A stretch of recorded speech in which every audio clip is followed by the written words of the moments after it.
As Chris was just reporting last hour, we think we are just hours away from the Republicans trying again for another vote on another version of their legislation that will result in more than 20 million Americans who now have health insurance losing all their health insurance coverage. This is why the Senate hasn't gone on vacation. This is why protests to try to hold on to the Affordable Care Act have not been letting up around the country.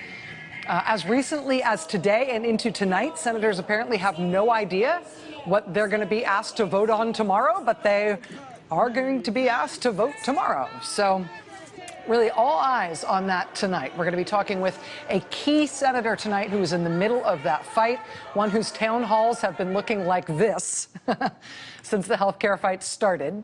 So that's ahead tonight. Here's something else to keep an eye on that has really not been making headlines, but it should. I mentioned that the healthcare thing is the reason that the Senate is not going on their usual epic vacation that they typically take around this time of year. That matters this year, not just for senators' vacation schedules and whether they get to spend time with their families and going to the beach and blah, blah, blah. It also doesn't matter just for the not inconsiderable question of whether they're going to use their extra time in Washington to try to take health insurance away from over 20 million people. There's an additional reason their vacation schedule really matters this year. And that's because the president today spent yet another day taking skin off the hide of his attorney general, Jeff Sessions. The president told the New York Times last week that he wishes he hadn't hired Jeff Sessions to be his attorney general. He told them that Sessions should not have recused himself from overseeing the Russia investigations at the Justice Department. The president even suggested to reporters last week that Jeff Sessions might have lied to the Senate under oath about his own contacts with Russian officials. And that matters, not just because being attorney general is a big deal, not just because the president and his attorney general are thought to be so close, so there's some human drama here. This really matters for all of us in the country because of the gigantic scandal looming over this administration. Because as we have been reporting, if the president somehow gets rid of Jeff Sessions as attorney general, the president would be in a position to replace him with somebody else who was not recused from overseeing the Russia investigations at the Justice Department. And that Trump choice to replace Jeff Sessions could then be in a position to get rid of Bob Mueller, to fire or otherwise block the Trump-Russia investigation that's being conducted by the special counsel, Robert Mueller. So whether or not Jeff Sessions stays is really important. And that factor is why it's now way more important than it usually is to know when and if the Senate is going on vacation. The shortest, easiest, most direct, most unstoppable way that President Trump could get rid of Jeff Sessions in order to replace him with somebody else who could fire Bob Mueller, the shortest, most direct, most unstoppable way for him to do that is for him to wait until the Senate is in recess and then fire Jeff Sessions and make a recess appointment of a new one. Make a recess appointment of a replacement attorney general, and that would allow that person to serve as attorney general without Senate confirmation until, I think, 2019. Plenty of time to kill off the Bob Mueller investigation in any case. Now, this top Republican in the Senate Majority Leader, Mitch McConnell, he could stop something like that if he really wanted to, by technically never letting the Senate go into recess. He did that during the last administration to stop President Obama from making any recess appointments. We have no idea whether he would do the same thing here to stop President Trump from kiboshing the Mueller investigation through that kind of a maneuver. But the Washington Post, late tonight, they're reporting that the White House is actually having discussions about this prospect now. Quote, President Trump and his advisors are privately discussing the possibility of replacing Attorney General Jeff Sessions, and some confidants are floating prospects of who could take his place were he to resign or be fired. Members of Trump's circle, including White House officials, have increasingly raised the question among themselves in recent days as the president has continued to vent his frustration with the attorney general. Replacing Sessions is seen by some Trump associates as potentially being part of a strategy to fire special counsel Bob Mueller and end his investigation into whether the Trump campaign coordinated with the Kremlin to influence the 2016 election. So vacation's always interesting, but this is why we right now really are nationwide on vacation watch for the U.S. Senate with a renewed intensity. The Senate going on recess really could be the opportunity the president is looking for to push Jeff Sessions out, to bypass Senate confirmation, and to get somebody in there to fire Bob Mueller. So, heads up. Speaking of Jeff Sessions, the top Democrat on the Judiciary Committee, Dianne Feinstein, has issued a public letter demanding that the Attorney General come in and testify in the Senate to clear up whether or not he lied to them previously about his communications with Russian officials. Washington Post reported on Friday night that U.S. intelligence agencies intercepted communications from the Russian ambassador, communicating back home to Moscow to his superiors. They intercepted communications that said that the Russian ambassador had been discussing the Trump campaign and U.S. policies toward Russia with Jeff Sessions when he spoke with him during the presidential campaign. Sessions himself told the Senate in writing that that never happened. He told the Senate in writing back in March that he didn't recall any discussions with any representative of the Russian government regarding the political campaign. Now, it's possible the Russian ambassador was lying about his meetings with Jeff Sessions. It's possible Jeff Sessions was lying about his meetings with the Russian ambassador. But at least the top Democrat on the committee that oversees the Justice Department would like to figure out who was lying, because one of them was. So far, the Republicans on the committee don't seem as excited as the Democrats do about the prospect of having the Attorney General come by and get sworn back in again. We'll see. More on them in just a second. But today, of course, was the first day that a serving senior White House official spoke to the congressional committees that are investigating the Russian attack on our election last year and the possibility that the Trump campaign was in on it. White House senior advisor and presidential son-in-law Jared Kushner was named in May by the Washington Post as a person of interest in the special counsel investigation into the Trump-Russia affair. After multiple bouts of him not disclosing his various meetings with Russian officials during the campaign and during the transition, we're not sure why today was different, but today Jared Kushner decided that he would disclose a new one. He waited until today, until his interview with the Senate Intelligence Committee was scheduled today, to disclose yet another meeting that he took with a Russian official that neither he nor the White House or the campaign had previously disclosed. We will be talking with the senator on the Intelligence Committee about that tonight, as well as Mr. Kushner's confirmation today that he did talk with the Russian ambassador about trying to set up a classified means for him to communicate directly with the Russian government during the transition. So today, Jared Kushner met with the Senate Intelligence Committee. Tomorrow, he meets with the House Intelligence Committee. Both of those meetings are behind closed doors. For some reason, today's was not under oath, but tomorrow's is under oath, which I don't get at all. But honestly, Congress can be a little hard to follow when it comes to closed hearings and classified material. But there are two other things to watch for that are about to happen that I think are worth kind of sticking at the top of the show here tonight. Right before the election, you might remember that Slate.com made a splash with a long, densely reported piece about unexplained, extensive data transfers, maybe at least extensive electronic communication between a computer server associated with the Trump campaign and one associated with Alfa Bank. Alfa Bank is a large Russian bank. It's considered to be closely linked to the Russian President Vladimir Putin. Alfa Bank maintains that these transfers between its server and the server connected to the Trump organization, that the Alfa Bank maintains that those electronic communications were totally innocuous.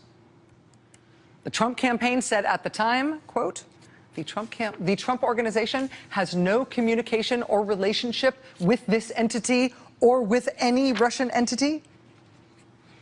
So they both denied, but the Alfa Bank and the Trump organization servers thing denied in terms of it being any nefarious by both parties involved. But that Alfa Bank thing has remained sort of a loose thread for people trying to get to the bottom of the connections or lack thereof between Russia and the Trump campaign while Russia was attacking our election last year. Well, whether or not you've ever cared about that before, tomorrow in the Senate, President Trump's nominee to lead the criminal division of the Justice Department. He's going to get his confirmation hearing. Tonight, the New York Times reports that, hey, it turns out he worked for Alpha Bank. In fact, he supervised a review of those mysterious communications between the Alpha Bank server and the Trump Organization server. He supervised one of the reviews of those suspect communications that ultimately pushed back on the suggestion that there was anything weird at all in those data transfers or electronic communications between the Trump campaign and his client, this Russian bank. So that confirmation hearing will be tomorrow. I should mention that this isn't just any nominee, right? Running the criminal division of the Justice Department is a really big, hairy deal. Among the people who once held that job is Robert Mueller, who is now the special counsel on the Trump-Russia investigation. Of course, the even more high-profile past job that Robert Mueller is even better known for is having been the director of the FBI. And that is the other thing that has popped up today that you really should keep an eye on. Last week, you might remember, if you watched the show last week, you might remember that we roasted NBC presidential historian Michael Beschloss from his vacation to give us a historian's perspective on the other, I think, legitimately shocking thing that the president said last week in that same interview where he started threatening and publicly regretting his choice of his attorney general. And I say you might remember that moment from this show last week because Michael Beschloss's response when I asked him about the president's comments, it was not the kind of thing I was expecting, and it was not the kind of thing you typically hear from a historian.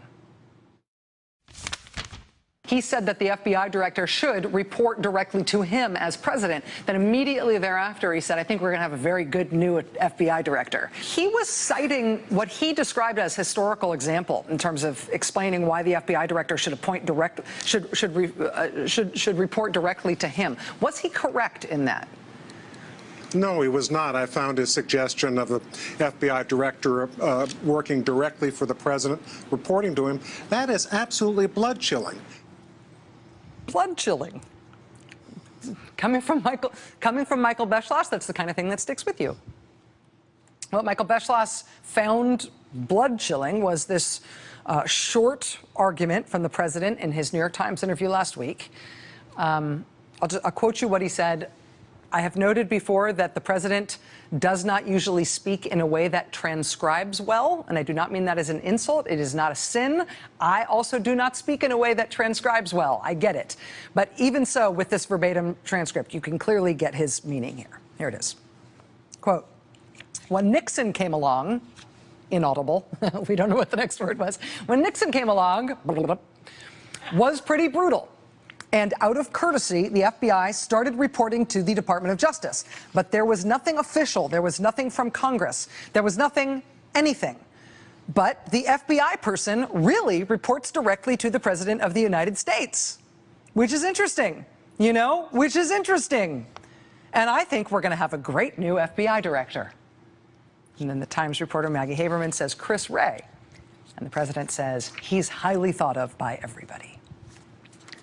Chris Wray, the president's nominee to head up the FBI, he may be highly thought of by mostly everybody, if not everybody. But if he is being nominated to run the FBI by a president who is arguing overtly that the director of the FBI works for him directly and reports to him directly, a president who's now arguing that the FBI should basically be the president's agency and should no longer be seen as part of the Justice Department, that is kind of blood-chilling. I mean, did Christopher Wray accept this nomination from the president on those terms?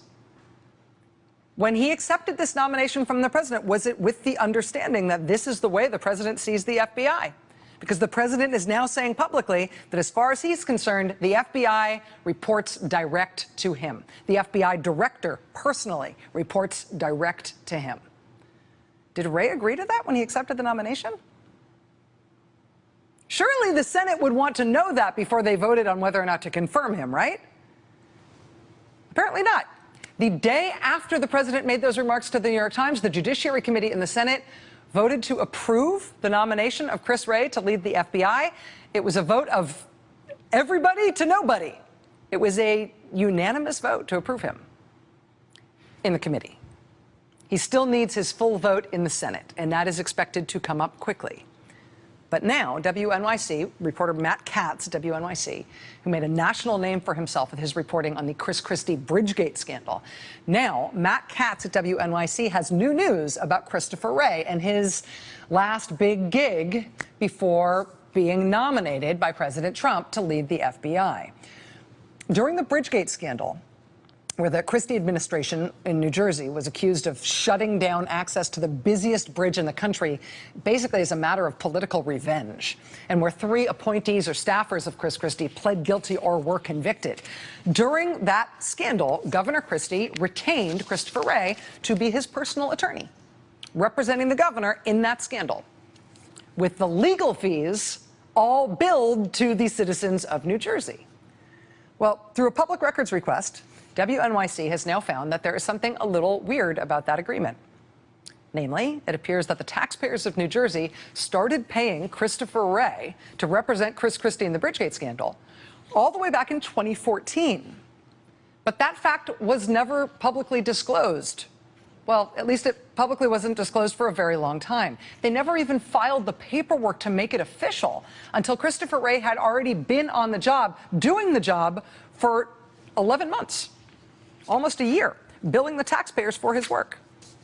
All the while, Chris Christie was gearing up for his presidential campaign without having to answer any pesky public questions about his legal fees being picked up by the taxpayers of his state because nobody had any way to even know that was happening for almost a year, which politically was great for Chris Christie at the time. It was not necessarily great for all the taxpayers who were paying those millions of dollars in legal bills all that time to Christopher Wray and his firm with no way to know that they were doing it, and therefore no way to question it. WNYC is also reporting that Christopher Wray stayed on the public payroll in New Jersey. He and his firm kept working for Chris Christie on Bridgegate even after the trial was over. Even after the trial ended and Christie's staffers and appointees were convicted and sentenced to prison, we're not sure why Christopher Wray stayed on. We're not sure why Chris Christie still needed private legal representation on the Bridgegate matter at taxpayer expense at that point after the trial, but he kept getting it, and taxpayers kept paying. And then, not long thereafter, Chris Christie apparently recommended Christopher Wray to President Trump as a good choice to go run the FBI. He's already passed through, his nomination has already passed through the committee. One vote left sometime very soon in the full Senate. Joining us now is Matt Katz. He's a reporter with WNYC who broke this story earlier today. Matt, thanks for being here. I really appreciate it. You got it, Rachel. Thank you. How is this supposed to have worked? Yeah. And how did it actually work? How big is the distance between the two? Sure. I mean, normally you hire an attorney, and government entities obviously hire attorneys all the time, and you have a contract, you have a retention agreement, and then you figure out how much you'll be billing, and you go ahead and the representation begins. In some circumstances, if there's some sort of emergency, if a legal representation is needed immediately, then it might take a couple of weeks between the time the lawyer starts working and the government signs a retention agreement with the attorney. I spoke to as many lawyers as I know, and as a reporter, know a lot of lawyers, and nobody had ever heard of this lag time. It took 11 months before any sort of retention agreement was signed. Chris Wray was billing the whole time. He didn't officially send the bills into the state of New Jersey so they could be paid for by the Treasury, but he was billing. In fact, from September 2014 until Christmas of 2014, him and his colleagues worked every single day except for 3 days. They were doing a ton of work. Through the weekends and everything. Through the weekends and everything. They were doing a ton of work for Chris Christie. We don't know what that work was because Chris Christie was never charged. We do know one thing. The only thing we know that he did was hold on to Chris Christie's cell phone. Chris Christie's cell phone became a topic of interest in the Bridgegate scenario because he had texted an aide during a key legislative hearing in which the whole scheme started to unravel. And they had a series of text messages that went back and forth during very important times of this hearing, where new details were arising. And that's a cell phone. Perhaps that cell phone is one that Chris Wray was holding on to Chris Christie. Holding on to for Chris Christie. And that was of investigative interest, right? Wasn't that cell phone the subject of a subpoena? The defense, the former Christie aides who ended up getting indicted and convicted for this crime, they sought this cell phone. The judge ended up quashing that. But that became an issue in the summer of 2016, right before the trial, after Chris Christie's presidential run flamed out. And that's the first time the public ever knew the name Chris Wray. We had no idea Christopher Wray was representing the governor. And while he was representing the governor on the public's dime, if I had filed a public information request for Christopher Wray's bills, nothing would have come back because there was no documentation. There was no paperwork. So when we heard about the Chris Christie's lawyer had his cell phone thing in the summer of 2016, as you say, I remember that reporting breaking. That was the first time that we knew that Christopher Wray was working for Chris Christie, even though he had started doing that work in 2014? Correct. We knew of another attorney who was representing the governor's office who billed in excess of $11 million to right, Randy Mastro and his firm, right? Right, and they wrote this investigative report that basically cleared the governor of wrongdoing. We thought that was the lawyer. We also knew that there was a chief counsel and who was also doing work on this case, and we assumed that was it. But there was another guy doing work almost every day, and that was Christopher Wray, and we had no idea. And billing millions of dollars for it. Correct, including flights and meals and hotels. Matt, last question, did any of Christopher Wray's work on Bridgegate, any of these issues about disclosure, any of these potentially ethical issues about holding onto the cell phone or the timing of when his work for Christie was disclosed and the retention agreement and all this stuff, did any of it come up in his confirmation hearing to be FBI director? Bridgegate was not mentioned once, and it's of interest, obviously, because he was dealing with an important person, and it was on the onus of the firm, I'm told, to go and sign that agreement. And if he yielded to Chris Christie, who didn't want that agreement signed in public... Very politically convenient for Christie that it hadn't been signed, and so none of that was public record. For sure. And that makes it relevant whether he will yield to another powerful chief executive like the president when the time comes. Matt Katz, reporter at WNYC. Congratulations on this scoop. I know that you've been on this beat for a long time, but nailing down these details of it has led to a really important revelation. Thanks for helping us understand. Thank you, Rachel. Appreciate that. All right, a lot to get to this very busy Monday night. Stay with us. Hey there, I'm Chris Hayes from MSNBC. Thanks for watching MSNBC on YouTube. If you want to keep up to date with the videos we're putting out, you can click subscribe just below me or click over on this list to see lots of other great videos.